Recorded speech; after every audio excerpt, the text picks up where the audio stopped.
आज जो हम टॉपिक यहाँ पर टच करने वाले हैं वो आज तक मैंने जितने भी सेशंस करे हैं उन सब में से सबसे इम्पॉर्टेंट टॉपिक है, वो है how to choose your career. कि जो पेरेंट्स हमसे एक्सपेक्ट करते हैं कुछ हद तक वो एक्सपेक्टेशंस भी पूरी हो जाए और जो हम करना चाहते हैं वो भी हम कर सकें और आगे फाइनेंशियली ग्रो करने की जो पॉसिबिलिटीज़ हैं वो इनफाइनाइट हो। इससे पहले कि मैं आप लोगों को बताऊं कि ये चीज़ कैसे होगी या हमको क्या करना है, इसके लिए मैं आप लोगों से जानना चाहूँगा आप लोग अपना करियर कैसे चूज़ करते हैं।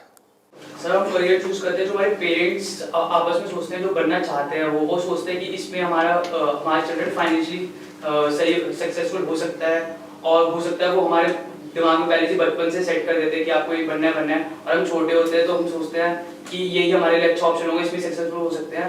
फिर वो बच्चे वही करने लग जाते हैं और फिर ये 90% बच्चे इससे चुनते हैं। मोस्टली क्या होता है कि फ्रेंड सर्कल के दबाव में आके लोग भेड़-चाल में आके कर लेते हैं, फ्रेंड ये करना तो हम भी ये करते हैं। सर बेसिकली जो होता है वो पेरेंट्स हमारे बोलते हैं कि 2 साल पहले उसने वो करा था आज वो सक्सेस है। वो जो है तेरे बड़े भैया जो है वो आज यूएस में बैठे हैं, ये जॉब कर रहे हैं। हाँ तो बेसिकली ये कहते हैं कि तू भी ये कर ले, तू भी उसकी तरह स्टैंड हो जा। कोई इंटरेस्ट के बारे में बात नहीं करता कि हमारा इंटरेस्ट किसमें है किसमें नहीं है। सर वो पेरेंट्स जब हमसे पूछते हैं कि आप ये नहीं करना वो नहीं करना तो बताओ क्या करना है, तो सर कई बार ये भी होता है कि हमारे पास ही जवाब नहीं होता, हम क्या करें, हमें यही नहीं पता होता।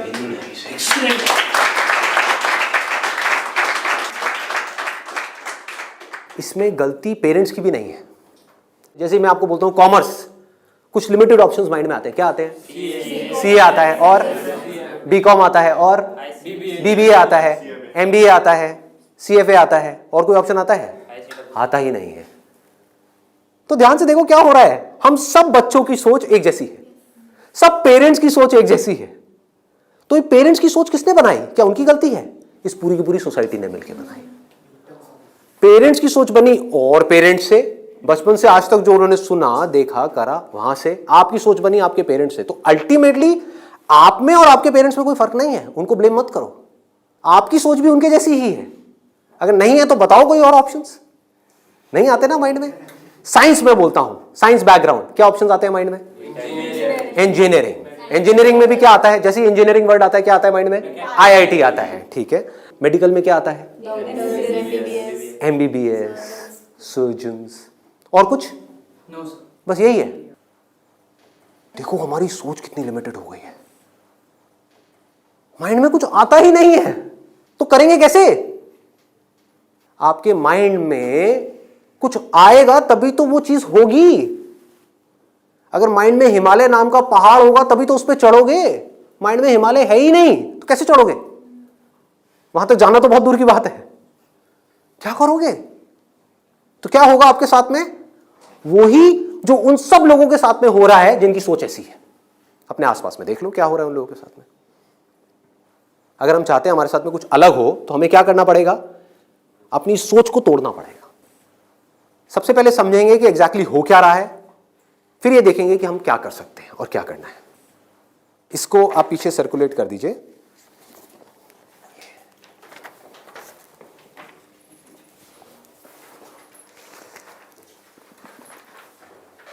इसमें लिखा है how to choose a career. अच्छा, पढ़ाई में हमको आगे बढ़ने के लिए मान लो जैसे मैंने बोला साइंस बैकग्राउंड, तो माइंड में क्या आया? इंजीनियरिंग आया, इंजीनियरिंग से आईआईटी आया, आईआईटी से कोटा आया, या और ये जो तैयारी वाले इंस्टीट्यूट्स हैं वो आए, वहाँ पर जाओ जा करके तैयारी करो, यही सब होता है।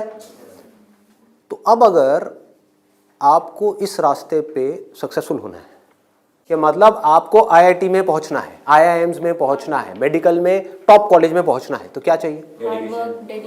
हार्डवर्क से काम हो जाएगा। आराम से सोचो, आराम से सोचो। ये जो सोच है ना हमारी वो बड़ी खतरनाक बनी हुई है। उसी सोच पे क्वेश्चन मार्क लगाना है। हार्डवर्क सबसे ज्यादा कौन करता है? एक रिक्शे वाला, लेबरर सक्सेसफुल हो जाता है वो। ऐसे बच्चे देखे हैं जो बहुत हार्डवर्क करते हैं और तब भी नहीं हो पाता उनका, और ऐसे बच्चे हैं जो इतना हार्डवर्क नहीं करते हैं, अपनी लाइफ में एक बैलेंस बनाते हैं, मतलब घूमते फिरते भी हैं, मजे भी करते हैं, साथ साथ में पढ़ाई भी करते हैं और वो टॉप कर जाते हैं। तो इसका मतलब क्या है? हार्डवर्क पे क्वेश्चन मार्क लगाओ।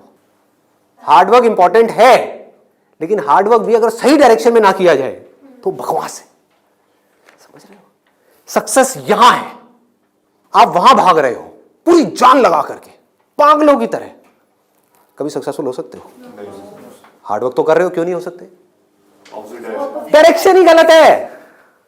सबसे पहले क्या चाहिए? एक सही डायरेक्शन चाहिए, सबसे पहले, मोस्ट इंपॉर्टेंट। मतलब कि जिस डायरेक्शन में हम भाग रहे हैं, पहले हमको उसको समझना है कि हम सही डायरेक्शन में भी भाग रहे हैं या इसलिए भाग रहे हैं क्योंकि सब भाग रहे हैं।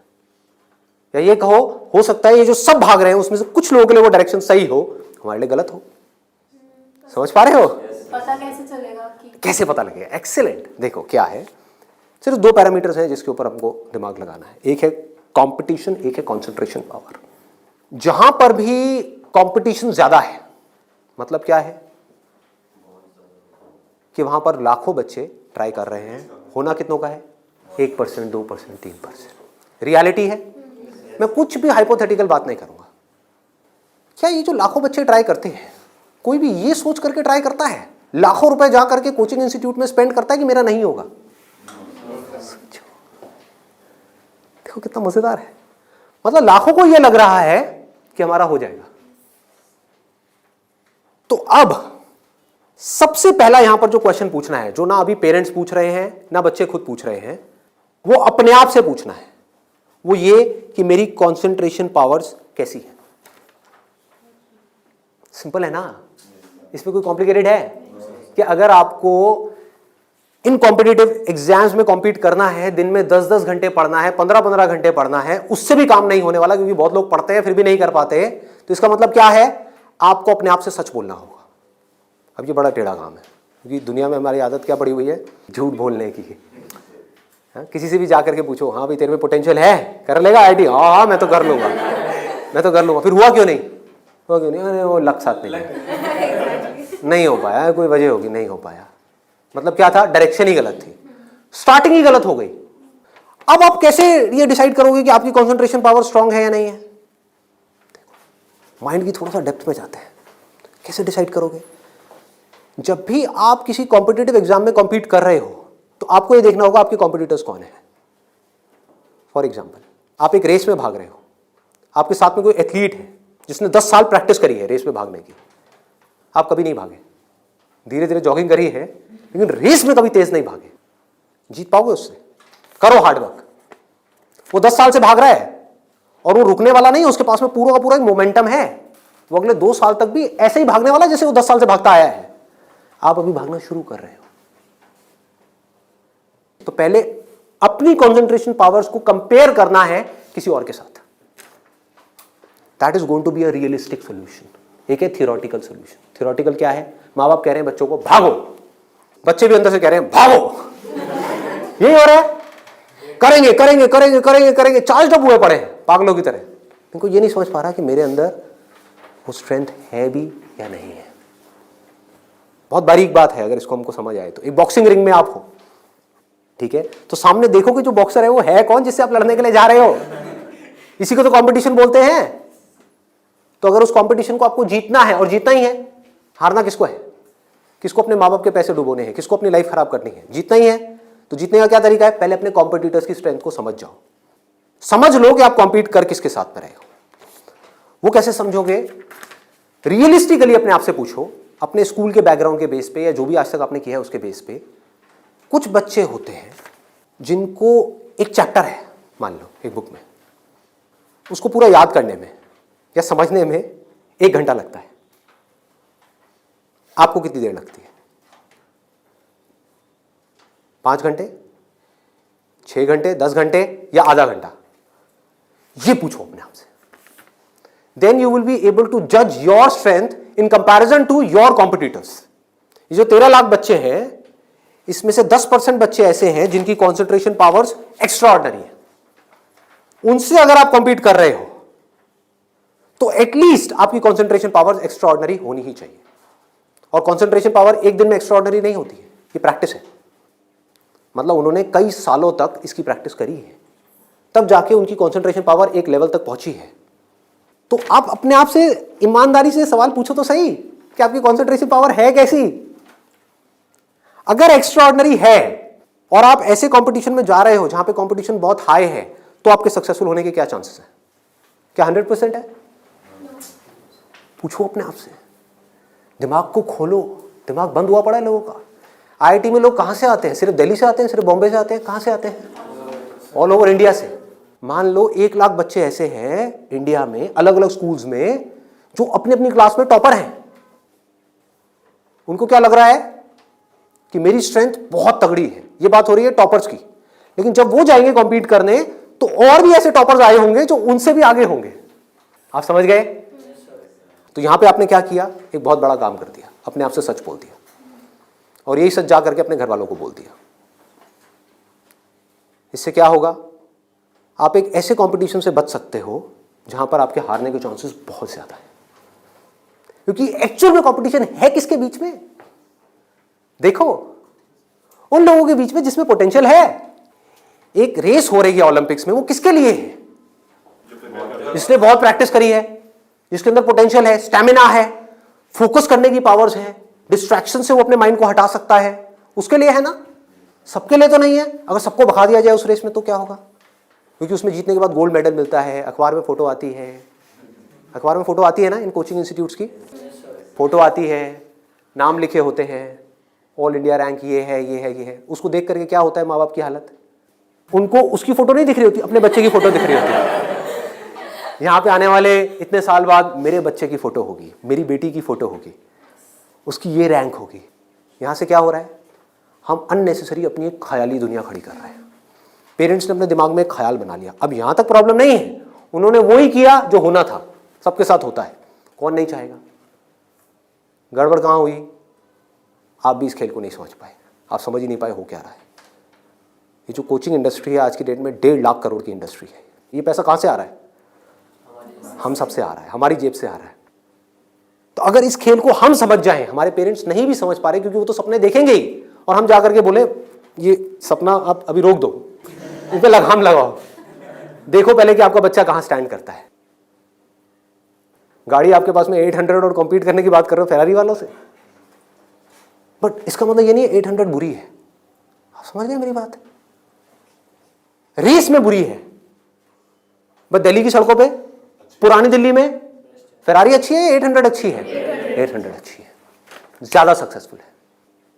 बट वही अगर उस रेस में चली जाए जिसमें सब भाग रही हैं और सारी 800 नहीं है, फेरारीज है, एक से एक फेरारीज है, किसमें कितनी आग लगी हुई है वो आपको पता ही नहीं है। आप समझ पा रहे हो? कोई आ रहा है कहीं से, उस बच्चे में कितनी आग है और कितना पोटेंशियल है वो आप सपने में भी नहीं सोच सकते, और आप उससे लड़ने की बात कर रहे हो। किस बेस पे? क्योंकि मेरे घर वालों ने ये सपना देखा है और मुझे सपने को सच करना है। पोटेंशियल है या नहीं है?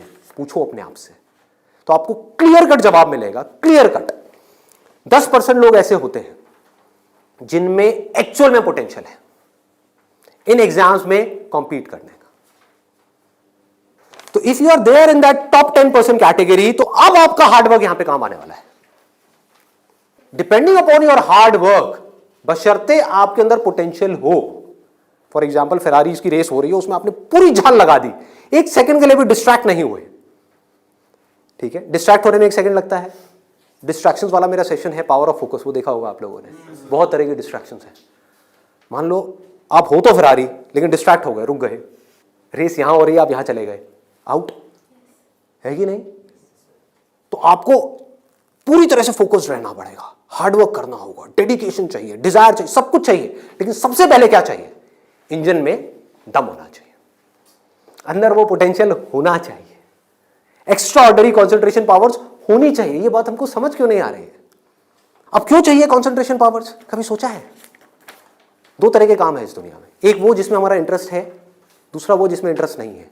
जहां इंटरेस्ट नहीं है वहां पर कॉन्सेंट्रेशन पावर्स का स्ट्रांग होना बहुत जरूरी है, जहां है वहां पर नहीं है, क्योंकि वहां तो ध्यान लग जाता है। वीडियो गेम खेलने के लिए कॉन्सेंट्रेशन पावर चाहिए क्या? क्यों? क्यों? इंटरेस्ट है तो वहां पर कॉन्सेंट्रेशन हो जाता है, खेलने में कॉन्सेंट्रेशन हो जाता है, और बहुत सारी चीजों में कॉन्सेंट्रेशन हो जाता है। पढ़ाई में हमें कॉन्सेंट्रेट करना पड़ता है, और चाहिए ही चाहिए, क्योंकि पढ़ाई में 99.99% लोगों का इंटरेस्ट नहीं होता। तो कैसे पढ़ाई में क्रैक कर पाएंगे? तब जब अपने ध्यान को ऐसी जगह पे रोकना आता हो जहां पे हमारा इंटरेस्ट नहीं है। और ऐसी स्ट्रेंथ कितने लोगों में होती है? सच सच बताना आज, मतलब ईमानदारी से, आप में से कितने हैं यहां पर जो आप क्लेम कर सकते हो कि मेरी जो कॉन्सेंट्रेशन पावर्स हैं वो एक्स्ट्रा ऑर्डिनरी है? ऑनेस्टली आपकी है, let's give a big hand for it. हम सब में से सिर्फ एक की, और ट्राई कौन करते हैं? सब करते हैं। मेजॉरिटी ऑफ पीपल, सब तो नहीं कह सकते, मेजॉरिटी ऑफ पीपल करते हैं। है ना खतरनाक खेल। और एक बहुत बड़ी चीज हुई है अभी यहां पर, आप में से सिर्फ एक ने अपना हाथ उठाया, बाकी ने नहीं उठाया। इसका मतलब आपने क्या किया? सच बोल दिया, एक्सेप्ट कर लिया। अगर अपने घर पे भी एक्सेप्ट कर लो तो क्या होगा? खेल शुरू होने से पहले ही खत्म हो जाएगा। अगर ये मेजॉरिटी ऑफ बच्चों को समझ आ जाए, इंडिया में लाखों बच्चे मेरी वीडियोस देखते हैं, उनको ये समझ आ जाए और वो अपने आप से सच बोल दें, अपना हाथ ऊपर ना करें, अपने घर पे जाकर के बोल दें मेरी कंसंट्रेशन पावर एक्स्ट्रा ऑर्डिनरी नहीं है। हाँ, मेरी क्लास में कुछ 4 बच्चे हैं, उनकी है, और वो भी कॉम्पीट करने जा रहे हैं, उनको करने दो। मुझे नहीं लगता कि मैं जीत पाऊंगा इस खेल में। हाँ, कुछ और ऐसे खेल हैं जहां पर मैं फाड़ दूंगा, तो क्या होगा? अब क्या आपके पेरेंट्स भेजेंगे आपको? पहले ही बोल दो, आपने भेजना है भेज दो, लेकिन आपका पैसा डूबेगा। 5 लाख डुबोने हैं, डुबो दो। भेजना है भेज दो, मुझे पता है मेरा नहीं हो पाएगा। ये झूठ है, ये नेगेटिव थिंकिंग है, या ये रियलिस्टिक थिंकिंग है? देखो समझो, realistic thinking, that is the biggest thing जो हमको समझना है। पॉजिटिव थिंकिंग का लोग मतलब क्या निकालते हैं कि मेरे पास में मारुति 800 है, और मैं ये एक्सेप्ट ही ना करूं कि मेरे पास में मारुति 800 है, मैं अपना एक ख्याल बना लूं कि मेरे पास में फेरारी है, और जाकर के कॉम्पीट करूं ऐसे लोगों के साथ में जिनके पास में एक्चुअल में फेरारी है। फर्क पता लग रहा है? और ऊपर से अपने आप को पॉजिटिवली अंदर से मोटिवेट करता रहा हूं। घर वाले भी मुझे रोज फोन करके, नहीं बेटा तू कर सकता है, कर सकता है, कर सकता। रियलिटी को देखो ही ना, अपनी स्ट्रेंथ को देखो ही ना, अपनी आंखें बंद कर लो, सच बोलो अपने आप से। जीत सकते हो तो लड़ो, नहीं जीत सकते तो कोई ऐसी जगह पे जाओ जहां पे आप जीत सकते हो, या बेटर स्टिल जहां पे कोई कंपटीशन ही ना हो। आगे बढ़ते हैं। दूसरा क्या है? ये तो हो गई पहली कैटेगरी, एक्स्ट्रा ऑर्डिनरी, जो यहां पर अभी कोई भी नहीं मिला, सिर्फ एक मिला है। दूसरा है ऑर्डिनरी। 90% लोग एक क्लास में, 90% स्टूडेंट्स इंडिया में वो इस सेगमेंट में आते हैं। अब मजे की बात क्या है, ये जो कोचिंग इंस्टीट्यूट्स हैं, इनकी दुकानें कैसे बच्चों से चल रही है? ऐसे बच्चों से। कुछ रोल मॉडल्स दिखा करके, देखो हमारे इंस्टीट्यूट से ये है, उन्होंने ये कर दिया, जनता को लेकर के आएंगे। जितनी ज्यादा भीड़ आ जाए उतना अच्छा। तो इस पूरी प्रॉब्लम को अगर सॉल्व करना है तो कौन करेगा? एक स्टूडेंट ही कर सकता है। आप चाहो तो स्टैंड ले सकते हो। स्टैंड मतलब क्या? सच बोल दो। ऑर्डिनरी लोग 90% ये कहां जा रहे हैं? हाईली कॉम्पिटिटिव फील्ड्स में जा रहे हैं। क्यों जा रहे हैं? क्योंकि सब जा रहे हैं, क्योंकि उन्हें लग रहा है कि मेरा हो जाएगा। मैं ये नहीं कह रहा कि अगर आप ऑर्डिनरी हो और एक हाई कॉम्पिटिशन वाली फील्ड में जा रहे हो तो आपका नहीं होगा। I am not saying that the possibility is 0%, I am saying possibility is 1%। Genuine है वो भी तब है अगर आप मेहनत करो तो। अगर वहां जाकर के मेहनत ही ना करो तब तो बिल्कुल नहीं होगा। अगर आप बहुत मेहनत करो तो 1%। क्योंकि मैं हिम्मत नहीं तोड़ूंगा ऐसे लोगों की। लाखों ऐसे स्टूडेंट्स हैं जो आज की डेट में ऐसा कर रहे हैं। बट ये वीडियो मैं सिर्फ अभी करंट सिचुएशन के लिए नहीं बना रहा, मैं आगे तक देख रहा हूँ। आने वाले 20 साल, 50 साल, 100 साल आगे तक देख करके चल रहा हूँ कि इंडिया की प्रॉब्लम्स का अगर हमको सोल्यूशन निकालना है, अनएम्प्लॉयमेंट का सोल्यूशन निकालना है, डिप्रेशन का सोल्यूशन निकालना है, तो वो सोल्यूशन क्या है? मेरी सोच वहां पर चल रही है। इसकी वजह से होगा क्या? अभी जो ऑलरेडी ऐसे ऑर्डिनरी स्टूडेंट्स हैं और वो ऐसी जगह पे चले गए हैं, तो उनकी हिम्मत टूट जाएगी इस वीडियो को देख करके। तो मैं उनको क्या कहूँगा? उम्मीद है, लगा दो जान। बस साथ में क्या कहूँगा उन पेरेंट्स को जो अब ऐसा गेम खेलने वाले हैं, उन स्टूडेंट्स को क्या कहूँगा? मोस्ट इंपॉर्टेंट जो मुझे देख रहे हैं, बड़ा सिंपल है कि अपने पेरेंट्स को जाकर के कहो मुझे नहीं लगता कि मेरे में पोटेंशियल है, मुझे नहीं लगता कि मैं कर पाऊंगा। हाँ, 1% चांस है। सच बोल दो। बोलो मैं ये नहीं कह सकता मैं कर ही नहीं सकता, 1% चांस, 99% चांस है मैं नहीं कर पाऊंगा। मैं जानता हूं अपने आप को, आप नहीं जानते, मैं जानता हूं। मुझे पता है अंदर से कि मैं क्या हूं, मुझे पता है अंदर से कि मेरे अंदर कितनी आग है, कितना पोटेंशियल है। मैं अपने दोस्तों के साथ में बैठ के पढ़ा हूं, मुझे पता है अंदर से कि मैं क्या हूं। तो आप क्या कहोगे? सच बोलोगे अपने घर वालों को जाके कि देखो अगर आप मुझे 2 साल तक की कोचिंग कराओगे, उसमें मान लो ₹1,00,000 साल की फीस हो गई, प्लस रहना खाना पीना what ever it is, total मान लो 2 साल में कितना खर्चा आया? 4-5 लाख रुपए। 5 लाख मान लेते हैं। तो आप बोलोगे अपने घर वालों को जाकर के, अगर अभी भी ये सब सुनने के बाद भी आप कहते हो कोई बात नहीं बेटा 1% चांस है तू कर ले, तो मैं आपको एक बेटर ऑप्शन देता हूँ प्रैक्टिकल रियलिटी के बेस पे। यहां पे अगर आपके पेरेंट्स आपके ऊपर दाव लगाते हैं, जीतने के चांसेस क्या है पेरेंट्स के? 1:100। इससे बेटर ऑप्शन क्या है? गोवा जाओ। Seriously, I am serious about it, मजाक नहीं कर रहा। गोवा जाओ, वहां पे कैसीनोज हैं। वहां पे अगर आप 5 लाख रुपए लगाते हो, एक रूले करके गेम है, पता है आप लोगों को? सारे जुआरी हैं क्या यहाँ पे? रूले गेम है जिसमें एक बॉल घुमाते हैं, 36 नंबर होते हैं और एक 0 होता है। वहां पे अगर आप 1 नंबर पे पैसा लगाते हो और वो नंबर आ जाता है तो 1 रुपए आपका बन जाता है 36 रुपए। जीतने की प्रोबेबिलिटी क्या है? 1:37। यहां पर क्या है? 1:100। वहां पर क्या है? 1:37, मतलब इससे डबल से भी ज्यादा है। तो अपने पेरेंट्स को सजेशन दो कि जुआ खेलना ही है तो ये बेटर ऑप्शन है, खेलते हैं ना। मेरी जिंदगी क्यों दांव पे लगा रहे हो? मुझे तो बचने दो। अरे खेलना है तो मिलके खेलते हैं। जाओ अपने पेरेंट्स के साथ में, उनको गोवा लेकर के जाओ, अपनी पार्टी करना, और एक दिन जाना ले आकर के 5 लाख रुपए एक टेबल पे रख देना। अगर वो नंबर आ गया तो कोई भी नंबर चूज कर लो। आपके पेरेंट्स चाहते हैं आप नंबर 1 पे आओ, ऑल ओवर इंडिया में आपकी नंबर 1 रैंक आए, तो 1 नंबर पे पैसा लगाओ जुए में।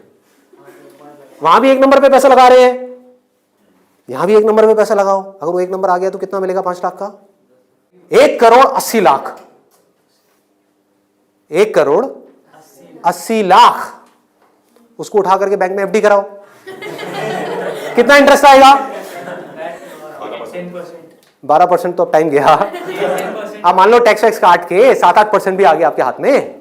महीने का 1,00,000 रुपए, साल का 12 लाख रुपए। सोचो क्या ये प्रैक्टिकल है या नहीं है? जो बात मैंने बोली है थियोरेटिकल है, प्रैक्टिकल है। वहां भी जुआ है, यहां भी जुआ है। आप भी बोल रहे हो हाँ शायद मेरा हो जाएगा, पेरेंट्स भी कह रहे हैं हाँ शायद इसका हो जाएगा। प्रोबेबिलिटी हमारे सामने है, आपके होने की जो प्रोबेबिलिटी है वो हमारे सामने है। हाँ अगर आप एक्स्ट्राऑर्डिनरी में हो तो बात अलग है, मैं उसकी बात नहीं कर रहा। वहां पर आ गई 10% से 100%, तो वहां पर जुए का कोई कंपैरिजन नहीं है, ठीक है ना। बट अगर आप ऑर्डिनरी में हो और वहां पर जाकर के आप कॉम्पीट कर रहे हो, इससे बेटर ऑप्शन है जुआ। और घर वाले कहेंगे पैसा डूब गया तो जुए में, तो बोलो वो तो यहां भी डूब रहा है। हाँ? यहां भी तो डूब रहा है। फर्क क्या है?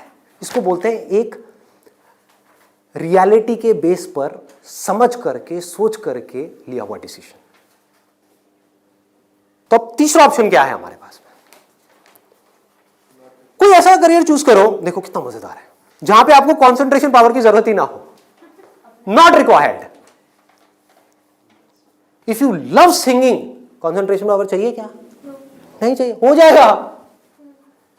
किसी खेलने में इंटरेस्ट है तो वहां पे कंसंट्रेशन पावर बहुत स्ट्रांग चाहिए क्या? हो जाएगा, घंटों तक हो जाएगा। एक है कंसंट्रेट करना पड़ता है, एक है कंसंट्रेशन हो जाता है। दोनों में बहुत फर्क है। इंटरेस्टिंग है तो कंसंट्रेशन हो जाता है, इंटरेस्टिंग नहीं है, बोरिंग है तो कंसंट्रेट करना पड़ता है, फिर चाहे वो पढ़ाई हो चाहे जॉब हो। ये छोटी सी सोच चाहिए, समझ चाहिए। अब यहां पे क्या चलेगा? इन फील्ड्स में कंपटीशन क्या है? आर्ट हो गया, स्पोर्ट्स हो गया, कोई भी क्रिएटिव फील्ड हो गई, वहां पर कंपटीशन क्या है? बहुत ज्यादा है उन लोगों के लिए जो मीडियोकर है। लेकिन अगर आपके अंदर टैलेंट है, कोई कंपटीशन नहीं है, क्योंकि दोनों को आपस में कंपैरिजन किया ही नहीं जा सकता, कोई नंबर्स नहीं है ना। ध्यान से समझो, जैसे आप किसी एग्जाम में जाते हो तो एक कंपेयर किया जा सकता है आपको किसी से, क्योंकि आपके आए 90%, किसी और के आए 99%, तो कंपैरिजन है। टैलेंट में क्या है? आपके अंदर एक तरह का टैलेंट है, किसी और के अंदर और कोई तरह का टैलेंट है। आप जो कर सकते हो वो नहीं कर सकता, वो जो कर सकता है वो नहीं कर सकता। एक सिंगर है उसकी अलग तरह की आवाज है, कोई और सिंगर है उसकी अलग तरह की आवाज है। अब यहां पे भी एक छोटा सा प्रॉब्लम है। प्रॉब्लम क्या है यहां पर? प्रैक्टिकली आप लोग बताओ कि प्रॉब्लम क्या है यहां पर इस तरह का कुछ करने में? स्कोप क्या होगा, क्या नहीं होगा? देखो अगर टैलेंट हो तो स्कोप होगा या नहीं होगा? होगा। बट ऑब्वियस, टैलेंट कैसे डेवलप होता है? प्रैक्टिस। और ये भी तभी काम आएगा जब इंटरेस्ट होगा। समझ गए ना? जितना ज्यादा इंटरेस्ट होगा उतना ही ज्यादा पैशन होगा, जितना ज्यादा पैशन होगा उतना ही ज्यादा पैशन के साथ प्रैक्टिस करोगे, जितना प्रैक्टिस करते चले जाओगे उतना ही टैलेंट बढ़ता चला जाएगा, जितना आपका टैलेंट बढ़ता चला जाएगा आपके लिए कंपटीशन उतना ही कम होता चला जाएगा। क्लियर है ना? बट आप इन सारे रूट से भागने के लिए वहां पर जा रहे हो तो भगवान ही मालिक है आपका। समझ गए? पढ़ाई के टॉर्चर से बचने के लिए जबरदस्ती कोई ऐसा काम नहीं है जो आपको बहुत इंटरेस्टिंग लगता है फिर भी आप कर लो, आप कहो हाँ ये सही है, तो आपका वही हाल होगा जो वहां पे कंपटीशन में बाकी लोगों का हो रहा है। मतलब आपको जेन्युइनली चूज करना होगा कोई ऐसा interest which you are extremely passionate about, extremely passionate about. ठीक है, इससे भी एक स्टेप आगे बढ़ते हैं। यहां पे प्रॉब्लम एक है बहुत सिंपल सी, जो मेरे पास में कमेंट्स आते हैं कि हमें पता ही नहीं है कि ऐसा इंटरेस्ट क्या है। I don't know what that interest is. मेरे लिए ऐसा कोई इंटरेस्ट नहीं है, कोई ऐसा टैलेंट नहीं है, कोई ऐसी स्किल नहीं है जो मैं कह सकूं कि हाँ इसके बेस पे मैं अपनी पूरी लाइफ स्टेक पे लगा सकता हूं। उनके लिए क्या सोल्यूशन है? आपके घर वाले चाहते हैं आपको डिग्री मिले, आप चाहते हो कुछ अपना करना, फाइनेंशियली भी सक्सेसफुल हो जाओ, तो उसका ऑप्शन क्या है? ये रहा। यानी कि आप बहुत ज्यादा टफ एग्जाम्स को क्रैक नहीं कर सकते, बहुत ज्यादा टफ पढ़ाई नहीं कर सकते, लेकिन आप पढ़ सकते हो। तो आप एक ऐसी फील्ड चूज करते हो जहां पे कंपटीशन लो है, जहां पे कंपटीशन कम है, और अगर वहां पर आप स्मार्ट वर्क करने लग जाओ तो आपके जीतने के जो चांसेस हैं, सक्सेसफुल होने के चांसेस हैं, that starts from 10% and goes up to 100%, as good as उन लोगों के कंपैरिजन में जो यहां पर टॉपर है। और यहां पर कोई लिमिट नहीं है कि हम क्या कर सकते हैं। स्मार्ट वर्क को मैंने नीचे डिफाइन भी किया हुआ है कि what does smart work mean. It means developing your understanding, that is smart work. जो काम आप कर रहे हो उसकी समझ अगर आपको है कि आप क्या कर रहे हो, क्यों कर रहे हो, कैसे कर रहे हो, तो आप स्मार्ट वर्क कर रहे हो। समझ नहीं है बस कर रहे हो तो आप हार्ड वर्क कर रहे हो। अब इसमें मैं आपको एक प्रैक्टिकल एग्जांपल देने वाला हूं। एक सिंपल सा करियर मैं आपको बता रहा हूं, फिजियोथेरेपी। सुना इसके बारे में सबने? अभी कुछ दिन पहले मेरी नेक में थोड़ा सा पेन हुआ, मैंने गूगल पे जाकर के सर्च किया physiotherapy services at home in my area. Locality मैं नहीं बताऊंगा, नहीं तो लोग मेरे घर आ जाएंगे। तो मैंने सर्च किया, वहाँ पर ऊपर कुछ लिस्टिंग्स आई, कुछ वेबसाइट्स आई, उसमें एक डॉक्टर का नाम मुझे मिला। उनकी मैं वेबसाइट पे गया, वहाँ जा करके उन डॉक्टर के बारे में मैंने 2-3 मिनट पढ़ा, समझा, मुझे अच्छा लगा पढ़ करके, समझ करके। उनको फ़ोन किया, वो मेरे घर पे आए, उन्होंने मुझे 7 दिन तक फिजियोथेरेपी ट्रीटमेंट दिया। वो एक ट्रीटमेंट का लेते हैं 500 से 700 रुपये, कई बार 1000 रुपये भी लेते हैं, depending upon the complications and time involved. मेरे से उन्होंने लिए 500 रुपये। मैंने उनसे पूछा कि आप दिन में ऑन एन एवरेज कितने ट्रीटमेंट्स करते हो? उन्होंने कहा एक दिन का ऑन एन एवरेज मैं 8 से 10 ट्रीटमेंट्स करता हूँ। मैंने कैलकुलेशन करी, दिमाग चलाया, 8 से 10 का मतलब क्या हुआ? 4 से 5,000 रुपये एक दिन का, एक महीने का नहीं, एक दिन का। कितना हो गया एक महीने का? लाख से 1.25 लाख रुपए।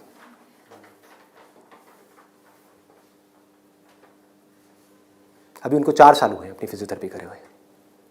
ये नहीं है कि 40 साल हो गए, 4 साल। समझ रहे हो क्या किया उन्होंने, कैसे किया उन्होंने? वो सब आ जाता है स्मार्ट वर्क के अंदर। उन्होंने हार्ड वर्क नहीं किया, स्मार्ट वर्क किया। ज्यादातर लोग क्या करते हैं, एक हाईली कॉम्पिटिटिव फील्ड के अंदर जाकर के कॉम्पीट करते हैं, वहां होता है नहीं, जाकर के किसी लोकल कॉलेज में फंस जाते हैं, वहां से निकल करके जॉब के लिए धक्के खाते हैं। इसके आगे सोच बढ़ ही नहीं पाती है। जॉब नहीं मिल रही तो दुखी हो जाते हैं, उसके बाद में जब बहुत टाइम तक जॉब नहीं मिल रही होती तो जो भी जॉब होती है, जैसी भी जॉब होती है, कर लेते हैं। होता है प्रैक्टिकली ऐसा है? नहीं होता है। पढ़ाई करिए किसी फील्ड में, जॉब कर रहे हैं किसी और फील्ड में, मतलब कि वो पढ़ाई करी वो बेकार हो गई। स्मार्ट वर्क किसे कहते हैं? आप एक फिजियोथेरेपी कॉलेज में गए, कोई टॉप कॉलेज नहीं जहां पे अगेन कंपटीशन है, किसी लोकल कॉलेज से। क्योंकि कोई भी जब फिजियोथेरेपी कराता है तो पूछता नहीं आपने कौन से कॉलेज से किया है। मैंने नहीं पूछा, कोई नहीं पूछता। तो किसी भी कॉलेज से अच्छे से जा करके आप स्टडी करके आ गए, डिग्री लेकर के आ गए। आप कहीं भी जाओगे कभी भी आपको जॉब तो मिल ही जाएगी, जो सुन करके आपके घर वाले कन्विंस हो जाएंगे, कहेंगे हाँ ठीक है, बैकअप प्लान तो है। तो एक ऐसा रास्ता जहां पर वर्स्ट केस सिनेरियो में आपको जॉब भी मिल जाए, लेकिन बेस्ट केस सिनेरियो की कोई अपर लिमिट ना हो। अब बात आती है कैसे करोगे आप इस चीज को। इसका स्कोप देखो, कि आने वाले टाइम में अभी जितनी तेजी से मोबाइल, लैपटॉप, कंप्यूटर सब लोग इस तरह भाग रहे हैं, सबके ये प्रॉब्लम्स आनी ही आनी है। बैक में प्रॉब्लम आनी ही आनी है, नेक में प्रॉब्लम आनी ही आनी है, और पता नहीं कितनों को कितनी आनी आ भी रही है। आपके घर में भी जो आपके पेरेंट्स हैं उनको सबको कहीं ना कहीं दर्द होगा। तो आपने पहले तो ये समझा कि हाँ, इसका स्कोप कभी कम नहीं होने वाला, बढ़ने ही वाला है। ठीक है, इसमें कंपटीशन भी बढ़ेगा जब स्कोप ज्यादा है तो, लेकिन किन लोगों के लिए बढ़ेगा? जो हार्ड वर्क कर रहे हैं, लेकिन जो स्मार्ट वर्क को समझ पा रहे हैं वो कुछ भी कर सकते हैं। तो आप क्या कर सकते हो? आपने कहा कि सिर्फ इससे काम नहीं चलने वाला, वो मुझे समझ आ रहा है। जैसे मैंने फिजियोथेरेपी का किया, सिर्फ इससे काम नहीं चलने वाला, तो इसके साथ में कुछ और चीजें भी हैं जो मुझे सीखनी पड़ेंगी। क्या सीखना पड़ेगा? जिसका हो सकता है इससे डायरेक्ट कोई कनेक्शन ना हो। 1 महीने का छोटा सा कहीं से वेबसाइट डेवलपमेंट का कोर्स कर लिया, और ऑनलाइन मार्केटिंग का, कि ऑनलाइन मार्केटिंग कैसे करते हैं। गूगल में जब भी आप कुछ सर्च करते हो तो वहाँ पे एड्स आती हैं, उसको बोलते हैं गूगल एडवर्ड्स। ये किस तरह से काम करता है? आपने कहा ऑनलाइन मार्केटिंग मैंने सीख ली, उसके अलावा मुझे अपनी कम्युनिकेशन स्किल्स पे काम करना होगा, क्योंकि अगर मैं कहीं जा रहा हूँ, किसी से बात कर रहा हूँ और मैं बेवकूफ़ लग रहा हूँ बात करने में, तो कोई मुझे दोबारा क्यों बुलाएगा? तो आपने क्या किया? कम्युनिकेशन स्किल्स का एक कोर्स किया 1 महीने का, उसके अलावा इंग्लिश स्पीकिंग का एक कोर्स किया 6 महीने का या 1 साल का। इस सबसे हो क्या रहा है? आप एज एन इंडिविजुअल बेटर बनते चले जा रहे हो। उसके बाद में धीरे धीरे आप अपनी एक क्लाइंटेल बनाओगे। शुरू में मान लो आपको दिन में 2 या 4 लोगों ने बुलाया, वर्स्ट केस सिनेरियो मान लो ना, घर से आप ऑपरेट कर रहे हो, अभी आपने कोई अपना क्लिनिक नहीं बनाया है, घर से आप ऑपरेट, और ये कोई थ्योरेटिकल बात नहीं है, ऐसे बहुत सारे लोग हैं जो ऑलरेडी ये काम कर रहे हैं, बहुत लोग कर रहे हैं। अपने नाम को मल्टीपल वेबसाइट्स में आप लिस्ट कर दोगे, इनको डायरेक्टरीज बोलते हैं, ऑनलाइन डायरेक्टरीज। तो ऑनलाइन सर्च इंजन में कोई भी कुछ भी सर्च करेगा तो कहीं ना कहीं वो आप तक पहुंच जाएगा, चाहे वो एक वेबसाइट के थ्रू पहुंचे, चाहे आपके थ्रू पहुंचे, चाहे ऐड के थ्रू पहुंचे, चाहे कहीं से भी पहुंचे, वो आप तक पहुंचेगा। अगर उनको आपने सेटिस्फाई कर दिया, अपनी बातों से भी, अपने ट्रीटमेंट से भी, ईमानदारी से, जेन्युइनली अच्छा ट्रीटमेंट कर दिया, तो वो क्या करेंगे? लोकेलिटी में रिकमेंड करेंगे, अपने फ्रेंड सर्कल में करेंगे, अपने रिलेटिव्स में करेंगे। तो धीरे धीरे क्या होगा? कुछ महीनों में क्या होगा? यहां पे थोड़ा पेशेंस रखना होगा। ये नहीं है सारा काम 1 दिन में हो जाएगा। आईआईटी में भी आपका एडमिशन हो गया तो ये नहीं कि हलवा है वहां से क्लियर करना, 4 साल तक लग करके दिन रात काम तो करना ही पड़ेगा ना, यहां भी करना पड़ेगा।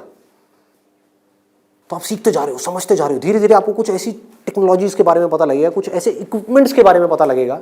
इसमें हजारों तरह के इक्विपमेंट्स हैं, हजारों तरह की चीजें हैं, अलग अलग तरह के ट्रीटमेंट्स के लिए। इतनी बड़ी फील्ड है ये।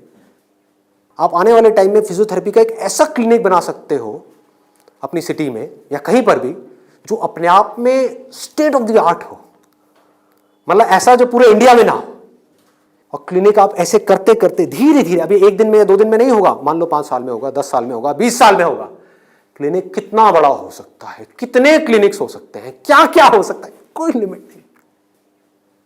अगर कुछ लोग जो मेरी इन बातों को समझ पाए, जो बातें मैं कर रहा हूं, और कुछ ऐसी डायरेक्शन में जा पाए सेंसिबल तरीके से, smartly, not by doing a lot of hard work but by doing smart work, तेजी से आगे बढ़ पाए, तो आने वाले टाइम में यही वो लोग होंगे जो आने वाले टाइम में लोगों के लिए जॉब अपॉर्चुनिटीज क्रिएट करेंगे। अंदर से एक ये फीलिंग होनी चाहिए कि मुझे लोगों की प्रॉब्लम्स को सॉल्व करना है। अगर मैं कर पाया तो मेरी प्रॉब्लम्स तो सारी अपने आप सॉल्व हो जाएंगी, वो लोग करेंगे ना।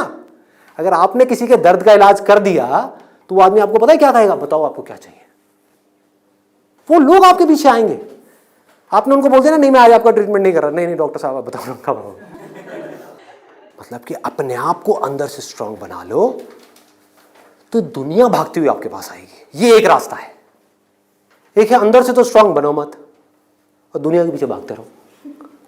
भैया मेरा कुछ हो सकता है, भैया मेरा कुछ हो सकता है, भैया कहीं लगवा दो, जॉब लगवा दो, भैया ये भैया वो भैया वो। अरे काहे का भैया, समझे? ये एटीट्यूड चाहिए। डंके की चोट पे आप काम करो। मैंने लाइफ में जो भी काम किया है बिल्कुल एटीट्यूड के साथ किया है। ये मैं कर रहा हूं, आपको चाहिए तो लो, नहीं चाहिए तो आगे बढ़ो। Does not make any difference to me, क्योंकि मैं जो कर रहा हूं आई बिलीव इन इट। मैं कोई भीख नहीं मांग रहा हूं आपसे। और बहुत सारे लोग होते थे जिनको मैं मना कर देता था, जो मैं नहीं कर रहा तुम्हारा शूट, और वो जा करके 4 लोगों को पकड़ के ले आते थे, ये बंदा जेन्युइन है, इसमें दम है ना बोलने का। वो दम कहां से आता है? सोच से आता है। सोच को खोलो, बंद करके इसमें मत रहो, फाड़ दो।